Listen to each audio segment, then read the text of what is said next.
영어에서 사람을 의미하는 이 person이란 말은 라틴어 페르소나에서 왔다고 합니다. 그런데 라틴어 페르소나는 인간이란 뜻보다는 가면이란 뜻이 원래 의미입니다. 연극에서 탈을 쓰고 본래의 얼굴을 가린 그 겉면, 그 마스크를 페르소나라고 하고 있고, 왜 인간을 페르소나에서 기원된 person이라는 말로 쓰고 있느냐라는 것을 구스타프 융이라는 심리학자는 이렇게 분석을 했습니다. 인간은 여러 모양의 모습들을 갖고 있다. 그게 많을 때는 1000개에 비롯될 수도 있다. 이른바 1000개에 이르는 자신의 내면의 모양을 어떤 때는 이런 얼굴로 저런 얼굴로 사람들을 대하면서 살고 있기 때문에 인간, person은 말 그대로 페르소나, 가면을 쓴 사람이다. 이렇게 말을 하고 있습니다. 그러다 보니 이 이론은 인간이 갖고 있는 이중성을 합리화하는 이론이 되고 있습니다. 예를 들어서 목사로 살고 있는 제가 자녀들에게 혹은 가족들에게 비난받는 사람에 불과하다면, 여러분에게 노출되는 모습은 하나님의 종처럼 보이지만 친구들을 만나고 개인적으로 사는 생활 속에서는 엉뚱한 모습으로 등장한다면 많은 사람들은 그것을 잘못되었다고 말하지만, 또 한편으로 구스타프 융의 이론에 의하면 그것은 당연시 된다는 거죠. 종교인에게는 그것이 허용되기가 어렵지만, 또 목회자에게는 그것이 허용될 수도 없지만, 일반적으로 살아가는 일반인들에게는 그게 굉장히 스무스하게 허용되고 있는 것이 사실이기도 합니다. 이거는 바로 부지불식간에 세상이 만들어 놓은 잘못된 문화를 우리가 받아들이고 중독되었기 때문입니다. 오늘 말씀의 제목은 성경을 철저히 분석하고 나온 제목이긴 하지만, 이 제목은 제가 어린 시절 보았던 두 얼굴을 가진 사나이를 떠올리게 합니다.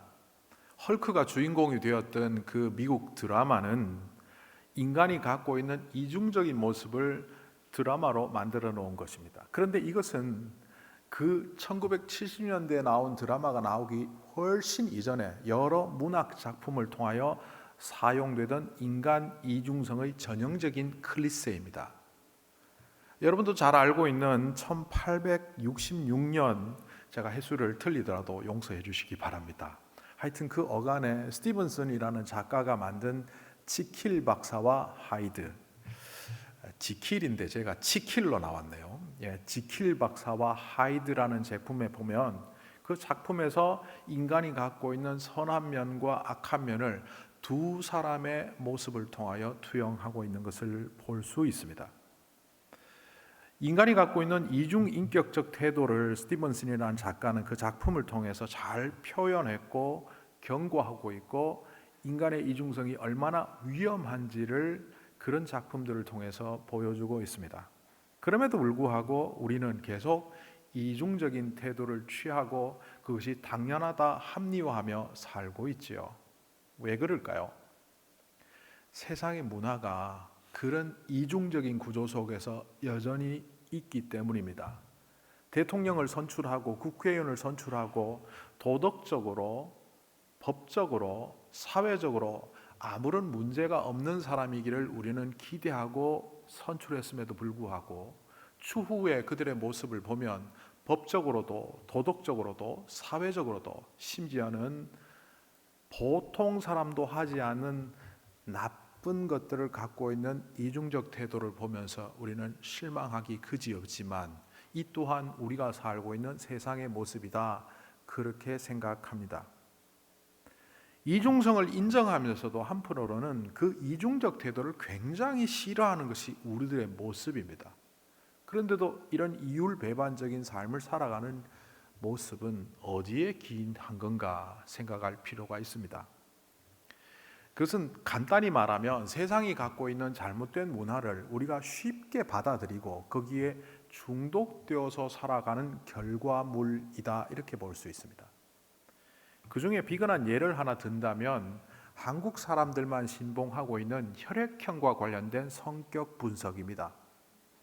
지난 여름에 한국의 청년들과 선교를 가는데 그 중에 한 청년이 저에게 다가오더니 목사님 혈액형이 뭐예요? 이렇게 묻더라고요.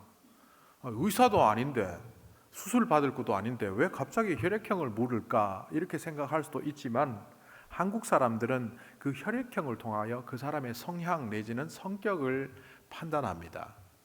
다르게 말하면 그 친구는 저랑 친해지고 싶다는 거예요. 더 알고 싶다는 거예요. 그렇게 한국 사람들이 신봉하는 혈액형과 관련된 이 정보들은 사실 엉터리입니다. 전 국민의 44%가 A형인 프랑스 사람들은 속 좁아서 못 삽니다. 그러면 스위스 사람들은 A형이 53%에 이릅니다. 그러면 스위스 사람들은 전형적인 A형, 아주 잘 삐치고 소심한 형에 불과하다면 그 나라는 운영이 안 될 겁니다. 미국 사람들은요, 자료를 보니까 A형이 40%, O형이 45%입니다. 무려 85%의 사람들이 두 가지 혈액형, 두 가지 성격에 묶여 있다면 이 미국 사람들의 다양한 성향들을 어떻게 설명할 수 있겠습니까?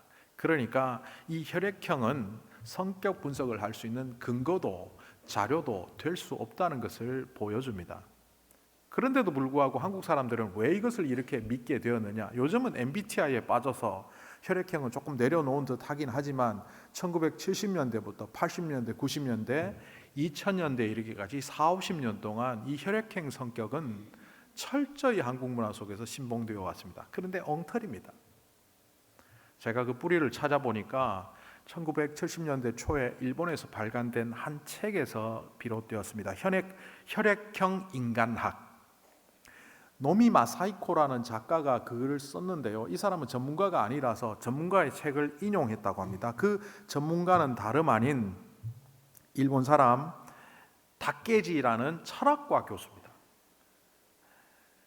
후루카와 다케지라는 철학과 교수가 훨씬 이전에 혈액에 따른 기질 연구라는 책을 내놓았고 그 책을 근간으로 해서 마사이코가 혈액형 인간학을 내놓은 겁니다.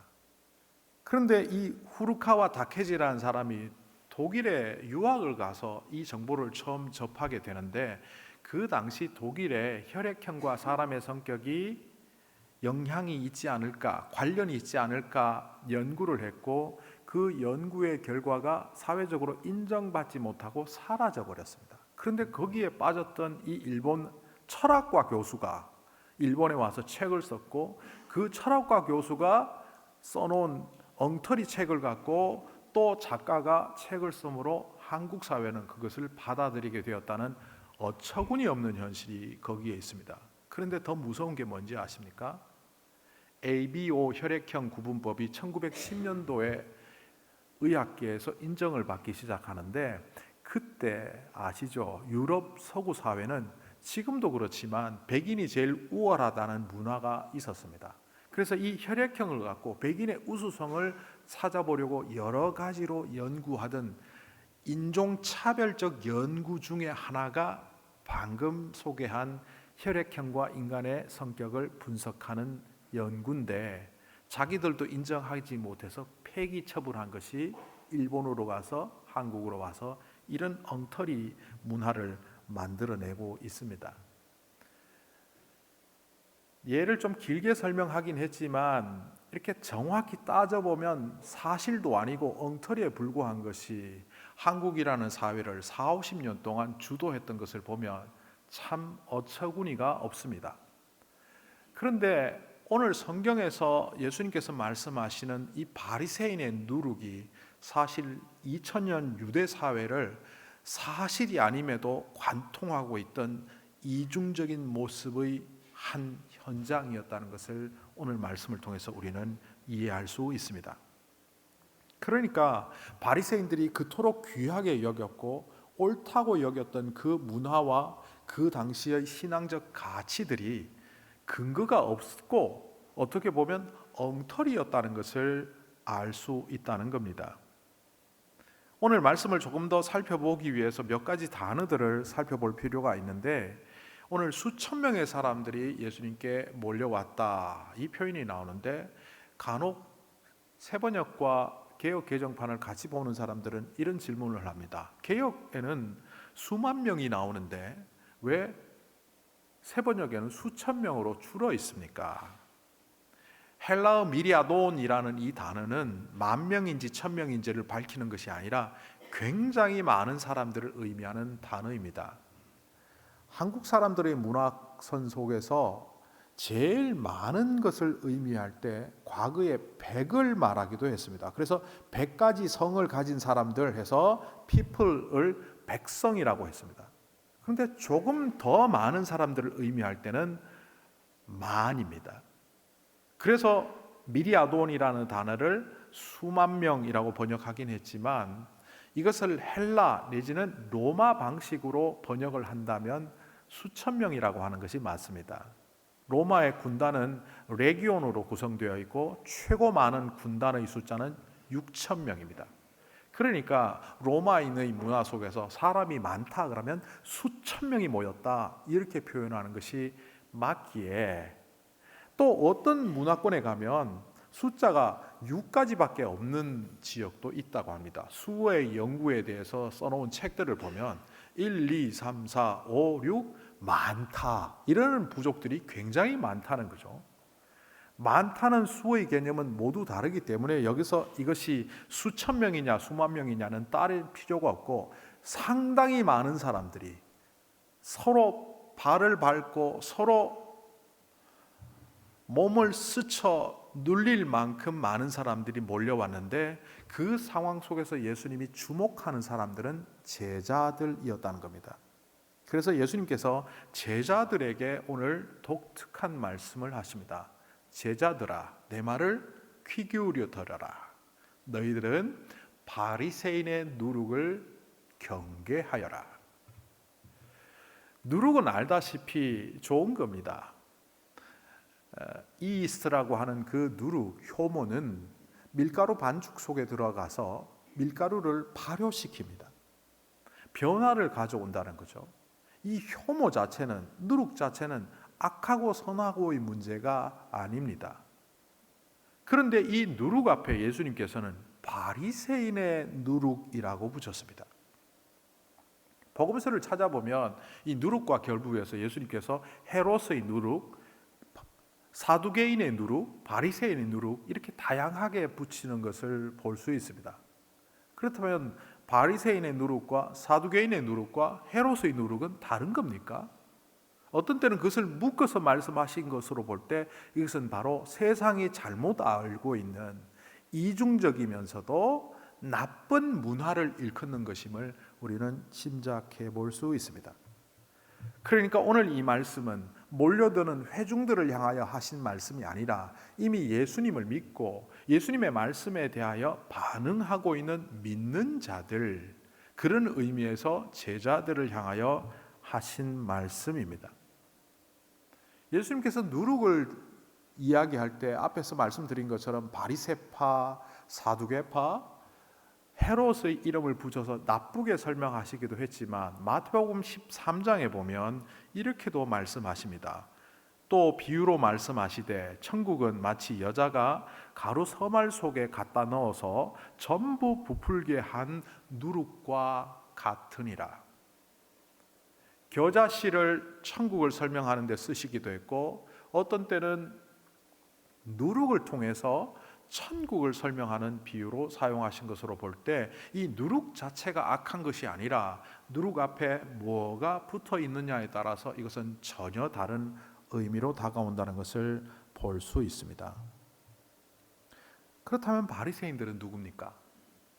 예수님 당시의 바리새인들은 도덕적으로 신앙적으로 존경받는 인물들이었습니다. 어떤 마을에 바리새인이 있다 하면 사람들은 이런 인식을 합니다. 그 사람 참 신앙 좋겠다. 거룩한 사람이네. 안식일 철저히 지키고 11조 철저히 바치는 사람이겠네. 그리고 율법대로 사는 사람이겠네.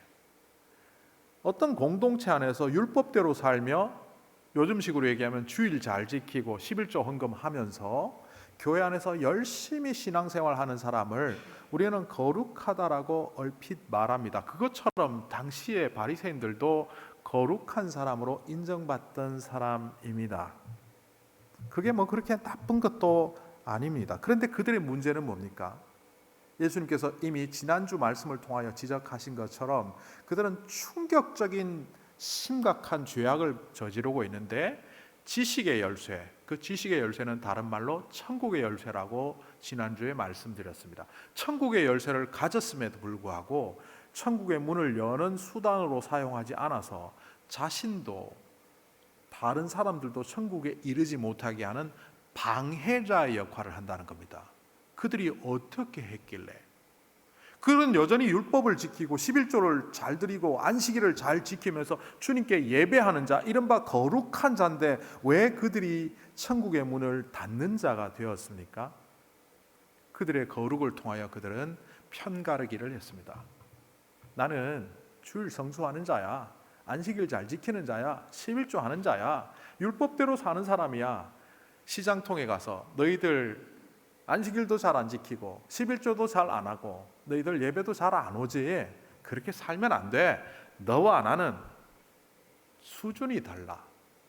그들의 거룩은 그들의 옷이 되었고, 그들의 11조를 지키는 것은 그들의 계급이 되었고, 그들이 안식일에 가서 예배드리는 것은 자신을 드러내는 위세가 되었습니다. 결국 그 거룩이라는 수단을 통하여 겉모양이 중요한 게 아니라 그들의 마음은 악하여졌고, 결국 그들의 내면은 거의 피폐한 지경에 이르러서 사람들을 편가르하며 소외시켜 갔습니다. 율법을 지켜야 하지 않는 사람들을 공동체로부터 따돌렸고, 11초와 예배드리지 않는 사람들을 공동체에서 몰아내기 시작합니다. 그래서 그런 사람들과는 밥도 같이 먹지 않고 한 방에 있지도 않고 심지어 말도 하지 않는 아주 나쁜 문화를 만들어내며 그들의 집단을 도덕적으로, 신앙적으로, 영적으로 성숙한 집단으로 만든 것이 아니라 오히려 세상보다 못한 편협하고 자기밖에 모르고 자기 우월감에 젖어 있는 그런 공동체를 만들어 갔습니다.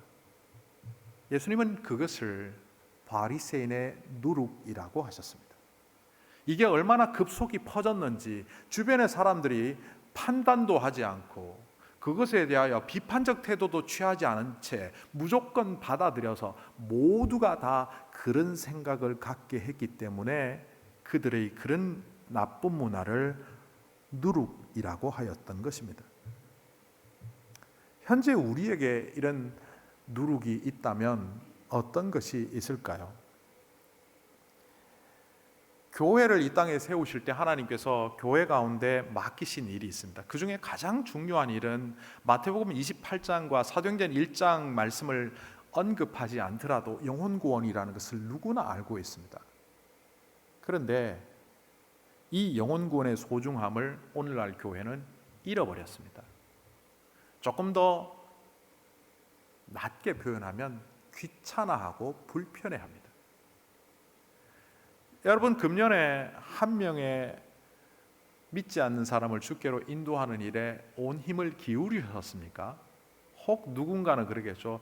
옆에 누군가에게 교회 가자 했더니 안 가던데요. 그걸로 끝.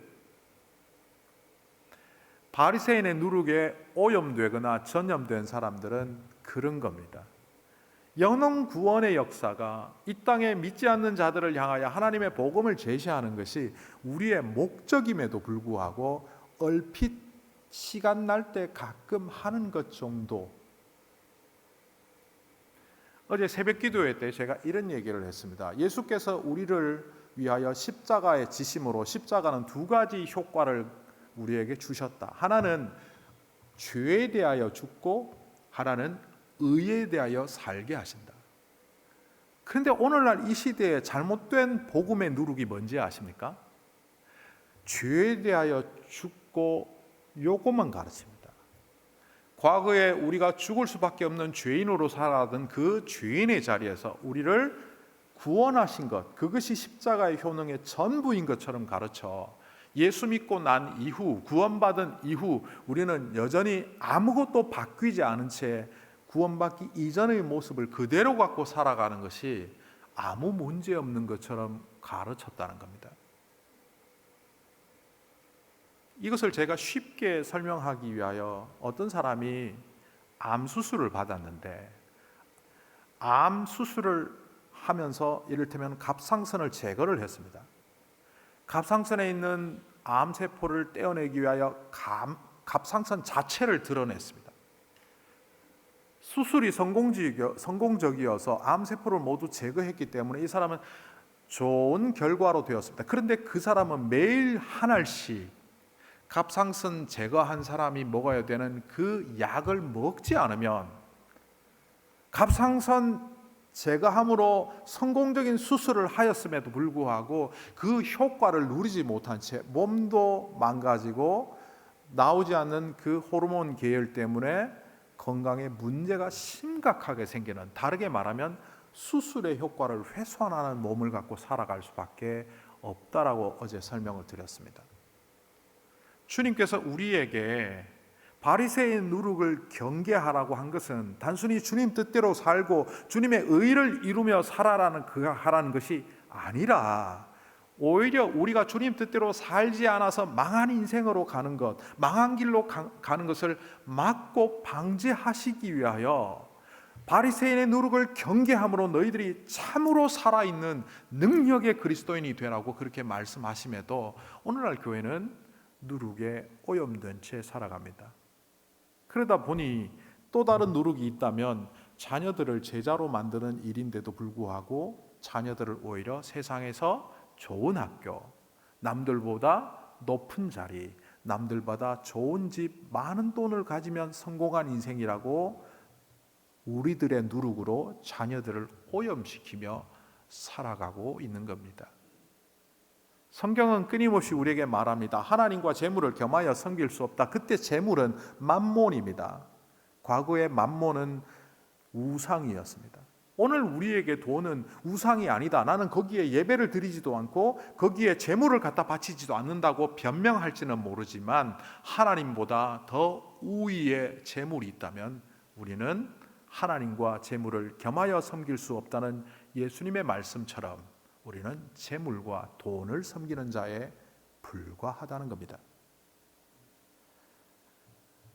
겉으로 보일 때 우리는 주일에 앉아 있고 그리스도인이라는 이름을 갖고 있고 겉으로 볼 때 누구보다 거룩한 자처럼 보이지만 이것이 단지 우리의 한 면, 가면에 불과하다면 예수님께서 말씀하시는 그 경계를 우리는 놓치고 있습니다. 오늘 말씀에 보면 예수님께서 특이하게 누룩을 설명해 가시는 표현들이 등장합니다. 너희는 바리새파 사람의 누룩 곧 위선을 경계하여라. 그러면서 이렇게 표현하십니다. 가려놓은 것, 숨겨놓은 것, 어두운 데서 말한 것, 골방에 귀에 대고 속삭인 것. 아무도 모르게 우리는 숨겨놓고 가려놓은 우리의 이중적인 모습이 있다는 겁니다. 우리가 숨겨놓은 것이 있다는 겁니다. 어두운 데서 말한 것이 있고 골방에서 귀에 속삭인 것이 있다는 겁니다. 이것은 말씀은 우리에게 의를 가르침에도 불구하고 우리는 불의와 함께 결탁하며 살아간 모습들이 매 순간마다 있었다는 겁니다. 그런데 이것이 어떻게 된다고요? 가려놓은 것이 벗겨지고 숨겨놓은 것이 알려지고 어두운 데서 말한 것이 밝은 데 선포되고 골방에 귀에 대고 속삭인 것이 지붕에서 모든 사람이 알게 큰 소리로 말하는 내용이 된다는 겁니다.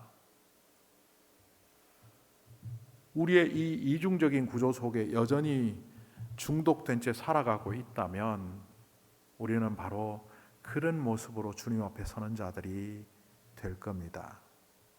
그런데 우리 주님께서 이것을 우리를 벌 주시기 위함이 아니라 우리의 바른 삶을 위하여 알려주십니다.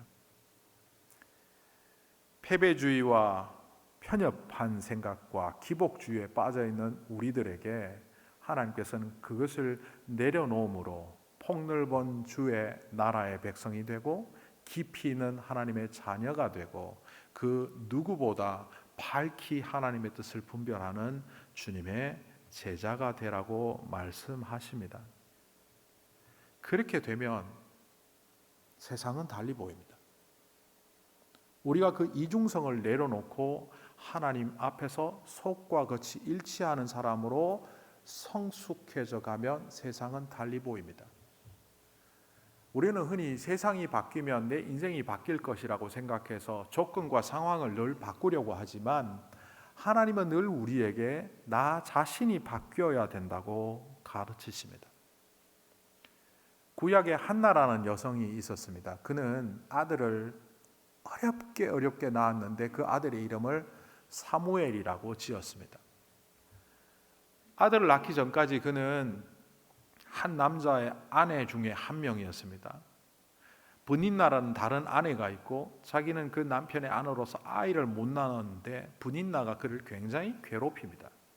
어떻게 보면 브닌나는 한나의 원수입니다.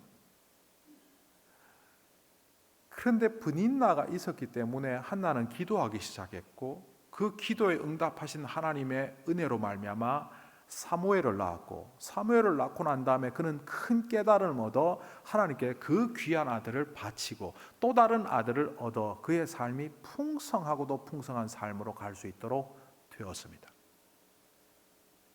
브닌나는 그의 원수처럼 보였지만 바꾸어 보니 자신이 바뀌고 보니 어떻게 보입니까? 브닌나가 있었기 때문에 기도를 시작했고 브닌나가 있었기 때문에 사무엘을 얻었고 브닌나로 인하여 하나님께서 주시는 복을 누리는 자가 되었습니다. 오늘 예수님께서 지적하시는 것은 누룩이 잘못되었다는 것이 아닙니다. 마태복음 13장 33절 다시 한번 읽어보겠습니다. 비유로 말씀하시되 천국은 마치 여자가 가루 서말 속에 갖다 넣어 전부 부풀게 한 누룩과 같다. 천국을 이 땅에 전해야 될 우리들이 바리새인처럼 사두개인처럼 오히려 하나님의 거룩을 훼손하고 하나님의 뜻을 왜곡하고 드디어는 우리를 통하여 독소와 같은 그런 것들을 사람들에게 전하고 있다면 우리는 2000년이 지난 또 다른 바리새파 사람의 누룩으로 살아가는 것에 불과할 겁니다. 이 땅을 하나님의 나라로 만들어 가시기 위하여 너희들은 순전한 떡이 되라고 고린도서에서 말씀하셨습니다. 잘못된 누룩이 아니라 하나님 나라의 누룩을 갖고 이 땅을 살아가며 이 땅에 복음을 전파하는 하나님 나라의 누룩이 될 건가? 아니면 세상의 이중적인 문화 속에 자신을 감추고 추한 모습을 속에 집어넣은 채 겉으로만 위장하며 사는 바리새인의 누룩이 될 건가? 바로 그것을 결정하는 기로에 우리 모두가 서 있다는 것을 기억하시기 바랍니다.